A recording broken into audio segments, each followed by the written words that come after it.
नमस्कार, आप देख रहे हैं पब्लिक टाइम पूर्वांचल। आइए जानते हैं ब्यौरे की खास खबर विस्तार से। पथरदेवा से एक चौंकाने वाली घटना सामने आई है, जहां एक युवती अपने प्रेमी से शादी की जिद में मोबाइल टावर पर चढ़ गई। इस घटना ने पूरे गांव में अफरा तफरी मचा दी। बताया जा रहा है कि हरिमहुआ गांव की रहने वाली संध्या नाम की एक युवती मंगलवार दोपहर 3 बजे गांव के दक्षिण स्थित मोबाइल टावर पर चढ़ गई। जब ग्रामीणों ने उसे नीचे उतरने को कहा तो उसने साफ कह दिया कि जब तक उसका प्रेमी मौके पर आकर शादी के लिए हामी नहीं भरेगा, वह नीचे नहीं उतरेगी।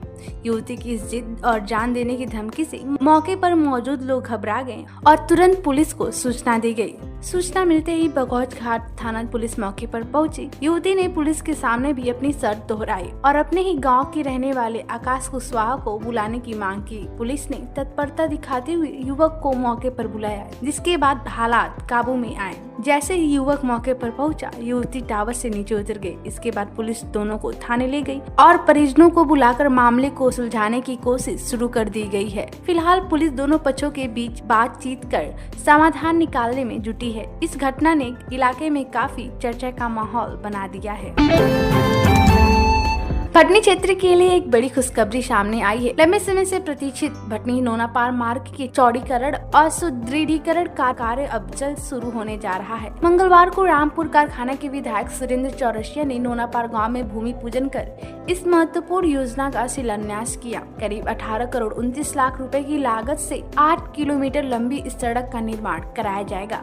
विधायक ने कहा कि इस सड़क के निर्माण से क्षेत्र के लोगों की वर्षों पुरानी मांग पूरी होगी और आवागमन पहले से कहीं अधिक सुगम हो जाएगा। उन्होंने बताया कि सड़क बनने से व्यापार, शिक्षा, स्वास्थ्य और रोजगार के नए अवसर भी विकसित होंगे। साथ ही ग्रामीण क्षेत्रों की कनेक्टिविटी मजबूत होगी, जिससे स्थानीय अर्थव्यवस्था को भी गति मिलेगी।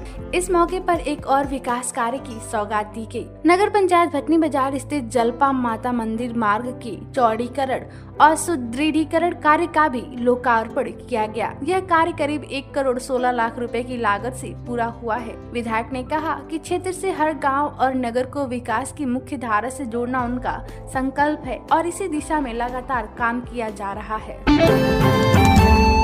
देवरे के किसानों के लिए एक बड़ी राहत और मौका सामने आया है। कृषि विभाग ने मक्का की खेती को बढ़ावा देने के लिए बीज पर विशेष अनुदान योजना शुरू की है। इस योजना के तहत किसानों को मक्का का बीज 50% अनुदान पर यानी आधी कीमत में उपलब्ध कराया जाएगा। बीज का वितरण पहले आओ पहले पाओ के आधार पर किया जा रहा है।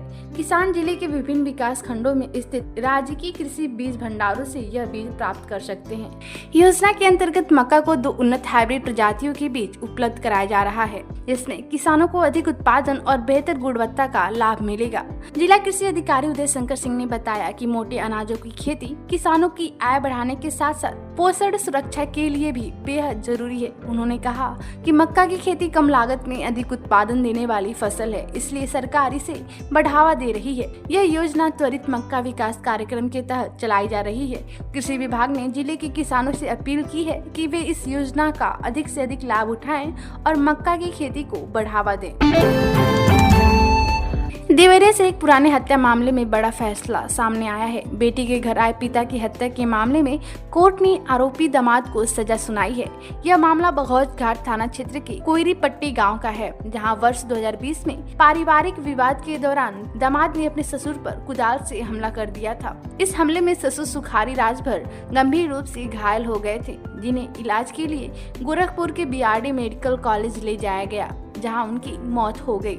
मामले की सुनवाई के बाद अपर सत्र न्यायाधीश जगन्नाथ की कोर्ट ने आरोपी गोवर्धन राजभर को गैर इरादतन हत्या का दोषी पाया। कोर्ट ने आरोपी को 10 साल के कठोर कारावास और 21,500 रुपए के अर्थदंड की सजा सुनाई है। बताया गया है कि घटना के दिन पारिवारिक विवाद सुलझाने के लिए मृतक अपनी बेटी के घर पहुंचे थे, लेकिन विवाद इतना बढ़ गया कि आरोपी ने पीछे से कुदाल से हमला कर दिया। फिलहाल कोर्ट के इस फैसले से पीड़ित परिवार को न्याय मिलने की उम्मीद जगी है और क्षेत्र में इस फैसले की चर्चा हो रही है। देवरिया से एक विवादित मामला सामने आया है, जहां भाजपा महिला मोर्चा की नेता ने कुछ लोगों पर मकान कब्जाने और धमकी देने का आरोप लगाया है।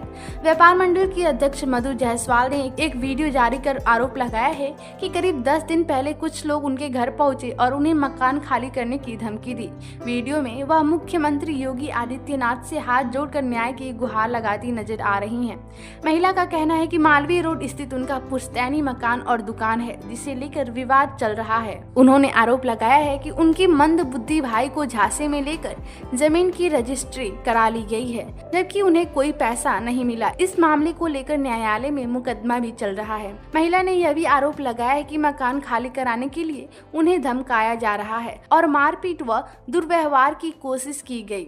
वहीं इस मामले में नामजद व्यक्ति प्रेम कुशवाहा ने सभी आरोपों को निराधार बताया है और कहा है कि उन्होंने जमीन विधिवत तरीके से खरीदी है। फिलहाल पुलिस का कहना है कि मामले की गंभीरता से जांच की जा रही है और जांच के बाद ही आगे की कार्रवाई की जाएगी। मैं आत्मदाह करूंगी, लेकिन ये गलत तरीके से मेरे मकान नहीं खाली करा सकते, मेरा धरोहर मेरा जन्मभूमि नहीं छुड़ा सकते हैं।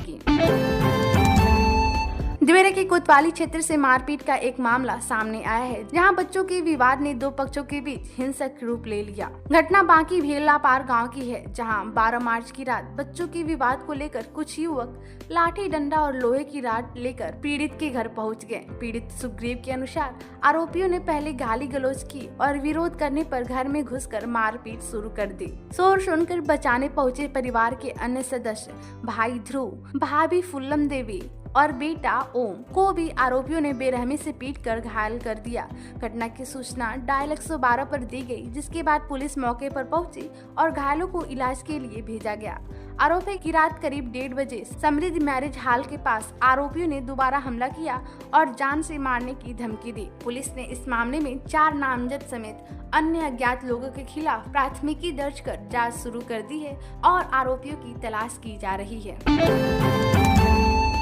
देवरिया के युवाओं के लिए बड़ी खुशखबरी है। जिले में 18 मार्च को वृहद रोजगार मेला का आयोजन किया जा रहा है, जिसमें 1000 से अधिक युवाओं को नौकरी के अवसर मिल सकते हैं। मुख्य विकास अधिकारी राजेश कुमार सिंह ने बताया कि उत्तर प्रदेश रोजगार मिशन के तहत जिला सेवा योजना कार्यालय द्वारा इस मेले का आयोजन किया जा रहा है। इस रोजगार मेले में देश की कई बड़ी और प्रतिष्ठित कंपनियां हिस्सा लेंगी। Tata Motors, Ashok Leyland, L&T, ICICI bank सहित करीब 30 कंपनियों ने मेले में भाग लेने की सहमति दी है। इसमें स्थानीय और बाहरी दोनों तरह की कंपनियां शामिल हैं। इस मेले के माध्यम से 1000 से अधिक युवाओं को रोजगार देने का लक्ष्य रखा गया है। मेले में हाई स्कूल से लेकर स्नातक और तकनीकी योग्यता रखने वाले 18 वर्ष या उससे अधिक आयु के अभ्यर्थी भाग ले सकते हैं। अभ्यर्थियों को अपने शैक्षिक प्रमाण पत्र और बायोडाटा के साथ ITI सलेमपुर रोड सुंदा में सुबह 9 बजे से दोपहर 3 बजे तक पहुंचना होगा।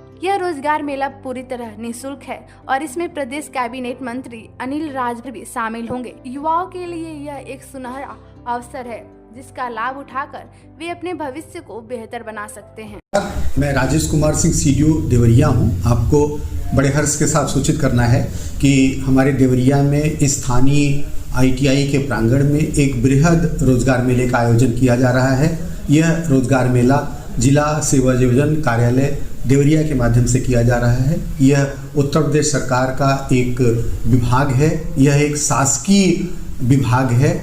अतः आपसे अनुरोध है कि आप जो भी रोजगार के इच्छुक हों, कल अर्थात 18/3/2026 के प्रातःकाल स्थानीय ITI के प्रांगण में आएं और वहाँ नामी गिरामी कंपनियां पहले से आई हुई रहेंगी। आप ऑनलाइन भी अपना आवेदन कर सकते हैं या वहीं पर तत्काल अपना पंजीकरण करा सकते हैं। आप आएं और अपना साक्षात्कार दें और इस अच्छे अवसर का लाभ उठाएं। बहुत बहुत धन्यवाद। देवरिया में स्वास्थ्य सेवाओं को लेकर बड़ी समीक्षा बैठक आयोजित की गई, जिसमें CDO ने अधिकारियों को सख्त निर्देश दिए हैं। मुख्य विकास अधिकारी राजेश कुमार सिंह की अध्यक्षता में विकास भवन के गांधी सभागार में जिला स्वास्थ्य समिति की बैठक हुई। बैठक में मातृत्व स्वास्थ्य, संस्थागत प्रसव, टीकाकरण और आशा भुगतान समेत कई अहम बिंदुओं की समीक्षा की गई।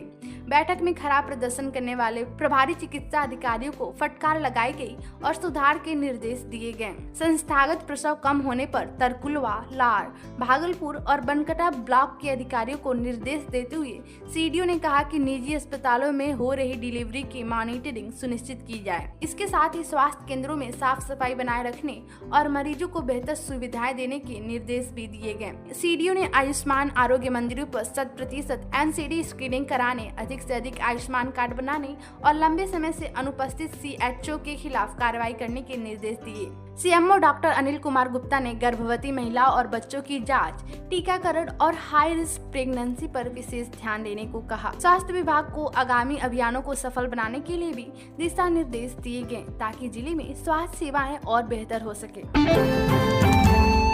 तो ये थी दिवेरे की खास खबर। आप इसे देख रहे थे पब्लिक टाइम पूर्वांचल पर। मैं हूँ ईसा। नमस्कार।